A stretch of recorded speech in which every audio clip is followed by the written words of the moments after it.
Hello everyone, hope you are doing very well. Welcome to another session of our course regarding electrical diagrams. Today guys, we'll be discussing some points, very important points actually, regarding different segments of electrical diagrams that could be quite helpful for us when it comes to analyzing them. Well, as you can see in the image guys, electrical diagrams or electrical schematics consist of four main parts, so four main components.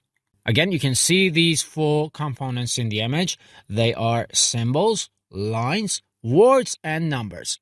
Now, through combining some of these main components, we can actually get some side components.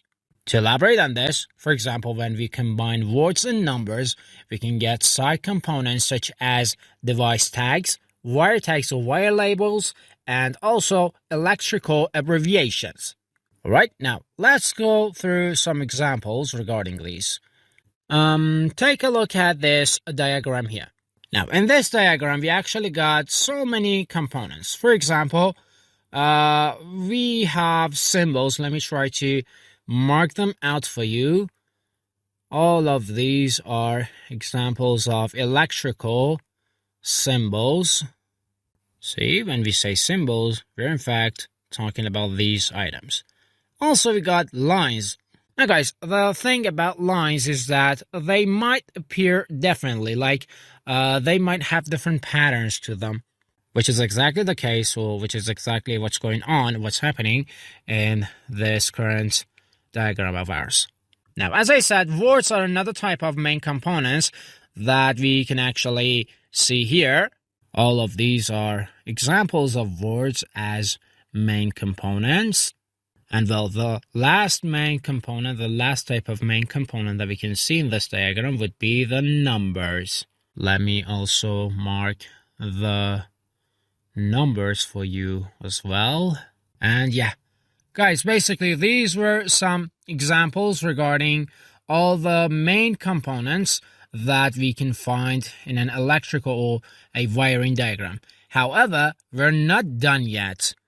Earlier in this very session, we said that through combining these main components, we can create side components. Like, more specifically, we said through combining words and numbers, we can create side components such as device tags, electrical abbreviations, and also wire labels. Now, we can mark these as an example for device tags. Okay. And after that, let's see what kind of electrical abbreviations we have.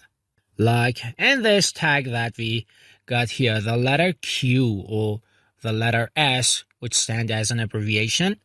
What else? Up here we have LP. And, basically that would be it. Now, let's see what we have for wire labels. Yeah, wire labels, aka wire tags.